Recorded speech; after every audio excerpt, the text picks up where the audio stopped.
If there were rankings for movie plot twists, this film would definitely be at the top, because until the very last moment, you never know what the real truth is. This is the high-rated suspense movie from 2009, The Terror Hotel, where the plot twists and turns are so dizzy, yet it doesn't affect its thrilling and interconnected story. If you haven't seen it, you definitely shouldn't miss it. Without further ado, let's start the movie. Jess is leisurely soaking in the bathtub, but the phone call he receives next leaves him feeling anxious and uneasy. His friend Nick suddenly discovers that his wife Laura is unfaithful because she unexpectedly went to a hotel when she was supposed to be on a business trip, making Nick immediately feel something is off. Furious, he goes straight to the hotel front desk. Even though his wife didn't use her own name, Nick instantly recognizes her handwriting. He then slips a tip and successfully rents room 508, right across from his wife's. He then finds a gun, determined to make the cheating couple pay in blood. Hearing this, Jess breaks out in a cold sweat, because the gun Nick has is his own. If anything happens, he definitely won't be able to escape responsibility. He urges Nick to stay calm, but by this time, Nick has already arrived at room 508 with the gun, ready to catch the third party in the act. But upon hearing this, Jess panics and tells Nick to calm down, promising to come and help him. What he never imagined was that the one having an affair with his wife was his good friend Jess. A nervous Jess quickly tells Laura, and Laura, upon hearing this, becomes scared and plans to call the police. But Jess hurriedly stops her, because if they call the police, their relationship will be completely exposed. He advises Laura to calm down, saying that Nick doesn't know about their relationship yet, and the best plan is to find a chance to leave. But there's a security net outside the window, and Nick is surely watching the room's door from the shadows. Just then, the doorbell rings. Room service! It turns out Nick ordered a bottle of red wine to their room to find out who the third party is, planning to shoot the man who opens the door. To avoid exposure, Jess has no choice but to let Laura go sign for it, while he calls Nick to stall him, urging him not to act impulsively and to wait for him to arrive. Nick, persuaded by Jess, temporarily gives up on taking direct action. They narrowly escape this crisis, but if things continue like this, Nick will eventually find out. However, how to get out remains a problem. Jess, thinking of escaping through the window, realizes they're on the 5th floor, making that plan unrealistic. At this point, Lisa also begins to regret her reckless actions. Then Jess suddenly thinks of a plan. He uses the room's landline to call Nick's room, hoping that as long as Nick answers the phone, then he would have a chance to leave the room. Sure enough, when Nick heard the phone, he didn't suspect anything and answered. Jess took this opportunity to rush out of the room, but the sound of the door closing still caught Nick's attention. At this moment, Jess was about to take the elevator to leave, but after pressing the button for a long time, the elevator didn't come. Jess had to turn around and run to the nearby stairs, and at this time, Nick also came out of the room. He saw someone had pressed the elevator button, but no one was using it, and immediately guessed that the person must have run to the stairs to escape.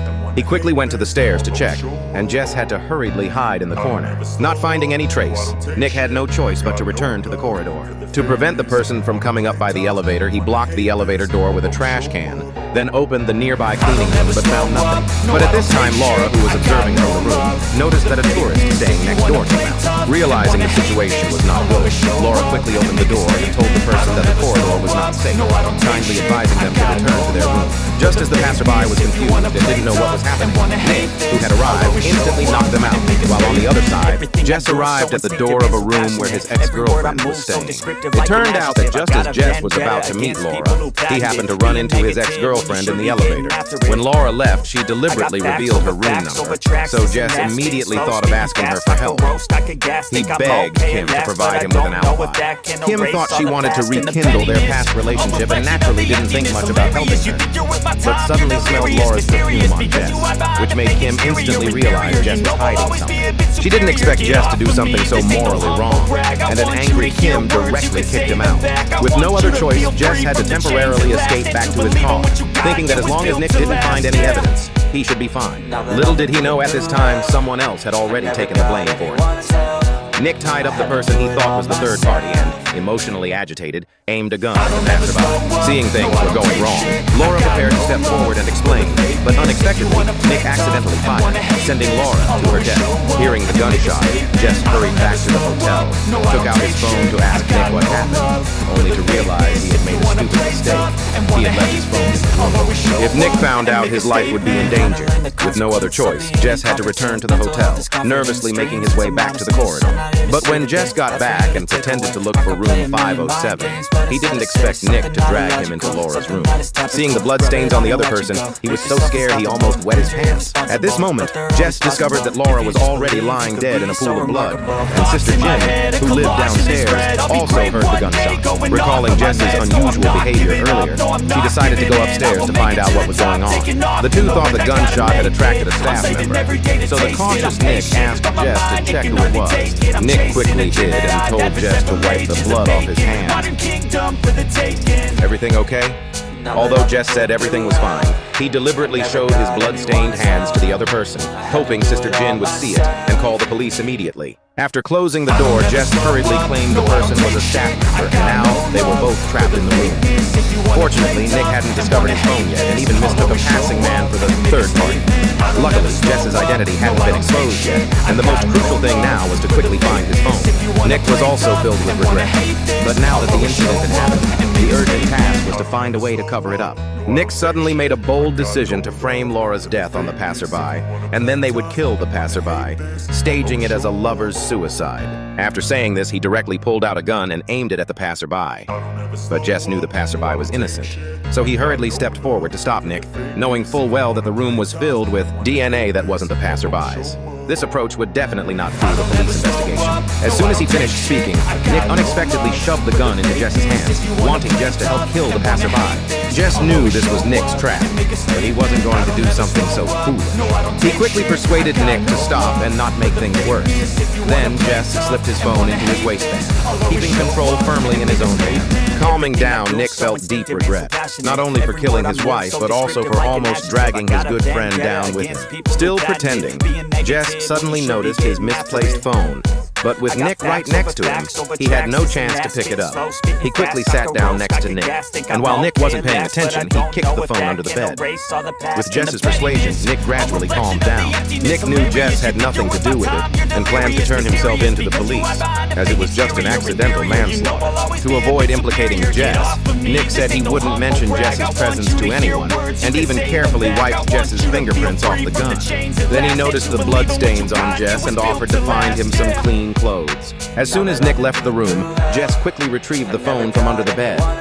But when he turned it on, he was dumbfounded to find a voice message he didn't know when he received. It turned out that, after Nick accidentally killed Laura, he was so panicked that he didn't know what to do, so he called Jess for help. However, Nick never imagined that Jess's phone would end up on the bed, making Nick instantly understand everything. The double betrayal by his wife and best friend was suffocating him. To get back at them, Nick instantly thought of a brilliant plan, which was to leave a voice message for Nick first. "Jose, it's me. I've been trying to reach you. I couldn't find you at home. You got me worried. Listen, man, I know you've been having a rough night. Whatever it is, we can work it out. I just don't want you to end up hurting someone." That's when Jess realized that Nick wasn't cleaning up his own tracks, and he finally understood that he had fallen into Nick's trap. Laura's room not only had her fingerprints everywhere, but even the gun was hers. But now, it's too late to say anything. Meanwhile, back in her room, Sister Kim finally picked up the phone and decided to call the police. At the same time, Nick unexpectedly ran into the hotel receptionist at the elevator entrance, but he didn't show a hint of panic. He directly told the receptionist that there was a murder in the room across from his, and he was just visiting from prison, unrelated to the incident. But he hoped the receptionist could erase his hotel stay record, because the receptionist also had dirt on him. First, because he accepted a bribe to tell him Laura's room number. Second, the receptionist had actually seen Laura's plea for help, but was too engrossed in mahjong to provide timely assistance. If all this came out, not only would he lose his job, but he might also end up getting arrested with him. At this point, Jess realized things were going south and prepared to escape immediately. But before he could leave, the sound of police sirens was already coming from downstairs. With no way out, Jess could only turn to Sister Kim for help again. But seeing the bloodstains on Jess, Sister Kim didn't dare open the door. The police who arrived also spotted Jess and quickly subdued him. The blood on his hands and the gun in his waistband made it impossible for this scumbag to defend himself. Sister Kim also became a witness and identified Jess. But when the hotel receptionist opened room 507, the police found no signs of anyone staying there because the receptionist had already cleaned it up. The police would only think Jess's story was nonsense. As the receptionist burned Laura's plea for help, in a hotel with no surveillance, no one but the hotel staff knew Nick had been there. Nick had already put on a hotel staff uniform and walked out of the hotel boldly. In the end, Jess paid a heavy price for his actions, And this concludes the story.